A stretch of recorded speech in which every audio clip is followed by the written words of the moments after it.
Palakkad ചിറ്റൂരിൽ LDF സ്ഥാനാർത്ഥി advocate V മുരുകദാസിനെ അപരനെ നിർത്തി UDF തോൽപ്പിച്ചത് ആരും അറിഞ്ഞില്ലേ?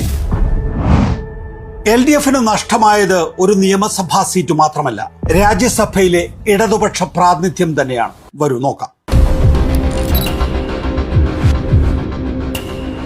ചിറ്റൂർ നിയമസഭാ മണ്ഡലത്തിൽ ജയിച്ചത് UDF സ്ഥാനാർത്ഥി സുമേഷ് അച്യുതൻ ISJD എന്ന പുതിയ സോഷ്യലിസ്റ്റ് പാർട്ടിയുടെ സ്ഥാനാർത്ഥിയെ എങ്ങനെയാണ് തോൽപ്പിച്ചതെന്ന് നോക്കാം. വോട്ടിംഗ് മെഷീനിൽ ആദ്യം അംഗീകാരമുള്ള രാഷ്ട്രീയ പാർട്ടികളുടെ സ്ഥാനാർത്ഥികളുടെ പേരുകളാണ് വരിക. അങ്ങനെ ദേശീയ പാർട്ടികളായ BJPയുടെയും കോൺഗ്രസിന്റെയും സ്ഥാനാർത്ഥികളുടെ പേര് 1ഉം 2ഉം സ്ഥാനങ്ങളിൽ വന്നു.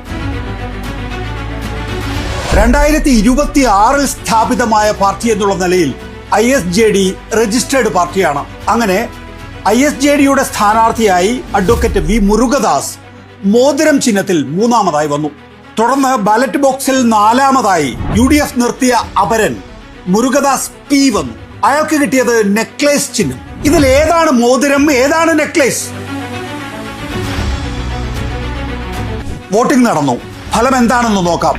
UDF സ്ഥാനാർത്ഥി സുമേഷ് അച്യുതൻ ജയിച്ചത് 6510 വോട്ടുകൾക്ക്. മോതിരവും നെക്ലേസും വോട്ടർമാർക്ക് തിരിച്ചറിയാൻ കഴിഞ്ഞില്ല. UDF നിർത്തിയ അപര സ്ഥാനാർത്ഥി P മുരുകദാസിന് 6984 വോട്ടുകൾ കിട്ടി. ഇന്നേ വരെ ഒരു അപര സ്ഥാനാർത്ഥിക്കും കിട്ടാത്ത വോട്ട്.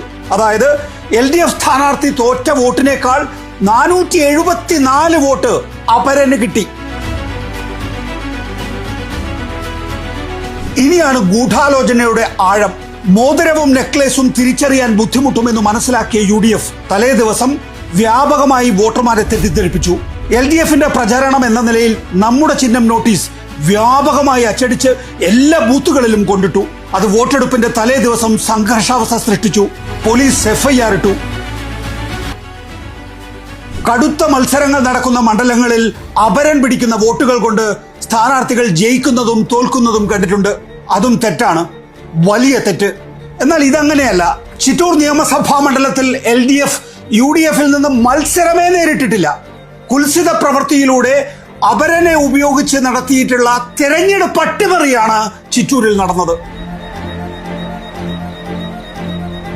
അപരനെ ഒഴിവാക്കാൻ നിയമപരമായി സാധ്യമല്ല എന്ന് തെരഞ്ഞെടുപ്പ് കമ്മീഷൻ പറയുന്നത് വാദത്തിന് വേണ്ടി അംഗീകരിക്കാം. എന്നാൽ ഒറിജിനൽ സ്ഥാനാർത്ഥിയുടെ ചിഹ്നത്തിന്റെ ശരിയായ രൂപം, അതെ, സാമ്യമുള്ള ചിഹ്നം എന്നല്ല ഇതിന് പറയുക, ശരിയായ രൂപം അപര സ്ഥാനാർത്ഥിക്ക് നൽകി തെരഞ്ഞെടുപ്പ് കമ്മീഷൻ എന്തൊരു ലാഘവ ബുദ്ധിയോടെയാണ് തെരഞ്ഞെടുപ്പ് എന്ന പ്രക്രിയ മുന്നോട്ട് കൊണ്ടുപോയത്.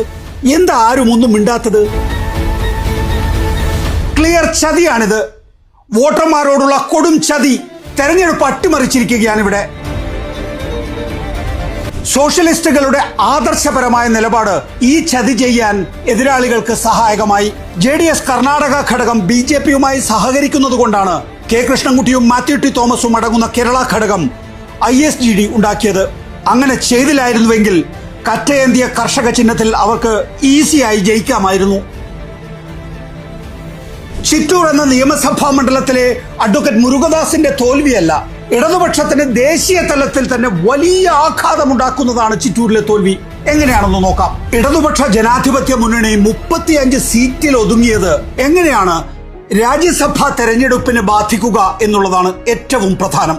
ദ ഹിന്ദു സ്ഥിതി വിലയിരുത്തുന്നത് ഇങ്ങനെയാണ്. ഒരു രാജ്യസഭാ സ്ഥാനാർത്ഥിയെ ജയിപ്പിക്കാൻ LDFന് വേണ്ടത് 36 നിയമസഭാംഗങ്ങളെയാണ്. 2027 ഏപ്രിലിൽ 3 കേരള MPമാർ റിട്ടയർ ചെയ്യുന്നു.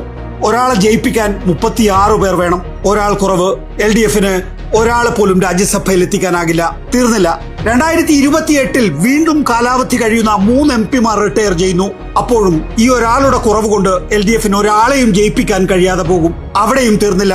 2030 PP സുനീർ കൂടി റിട്ടയർ ചെയ്യുമ്പോൾ LDFന് ഒരാൾ പോലും രാജ്യസഭയിൽ ഇല്ലാതെയാകും. LDFന് മാത്രമല്ല, ഇടതുപക്ഷത്ത് നിന്ന് ഒരാളും അപ്പോൾ രാജ്യസഭയിൽ ഇല്ലാതെയാകും.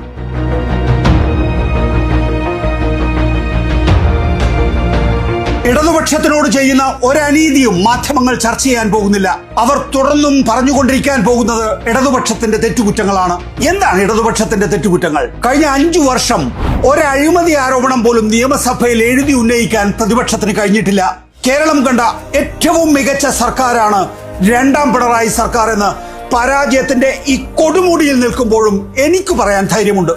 വാമൊഴിയിലെ പിഴവാണോ പ്രശ്നം? അതിലെ വലിപ്പ ചെറുപ്പം നോക്കിയാൽ പോലും കോൺഗ്രസിന്റെ അടുത്തെങ്ങും എത്തില്ല CPM.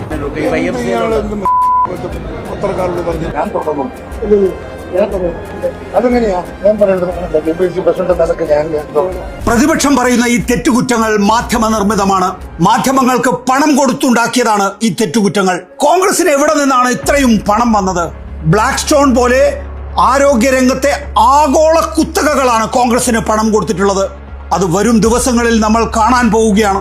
ഇപ്പോൾ മുഖ്യമന്ത്രി സ്ഥാനത്ത് മത്സരം നടക്കുമ്പോൾ ഞാനാണ് പണം ഇറക്കിയത്, അതുകൊണ്ട് എനിക്കാണ് അവസരം വേണ്ടതെന്ന് ചിലരെങ്കിലും പറയുന്നത് കേൾക്കുന്നില്ലേ? അവർക്ക് എവിടെ നിന്നാണ് പണം? അവര് ഈ പണം നൽകിയവരുടെ ഇടനിലക്കാരായിരുന്നു.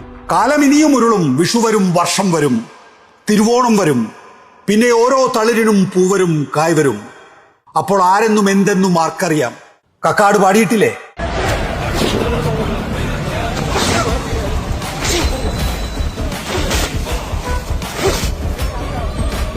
പഴയ പോലെ അഴിമതിയും വർഗീയതയും കൊണ്ട് ജീവിക്കാമെന്നാണ് കോൺഗ്രസും ലീഗും വിചാരിക്കുന്നതെങ്കിൽ ആദ്യം ഞങ്ങളുടെയൊക്കെ തല വെട്ടിയെടുക്കേണ്ടി വരും. അത് കഴിഞ്ഞേ ബ്ലാക്ക് സ്റ്റോണിന് വിടുവേല ചെയ്യാൻ നിങ്ങൾക്ക് സാധിക്കൂ. LDF പുലിയാണ് കേട്ടാ, അവരൊരു വരക്കം വരാനുണ്ട്.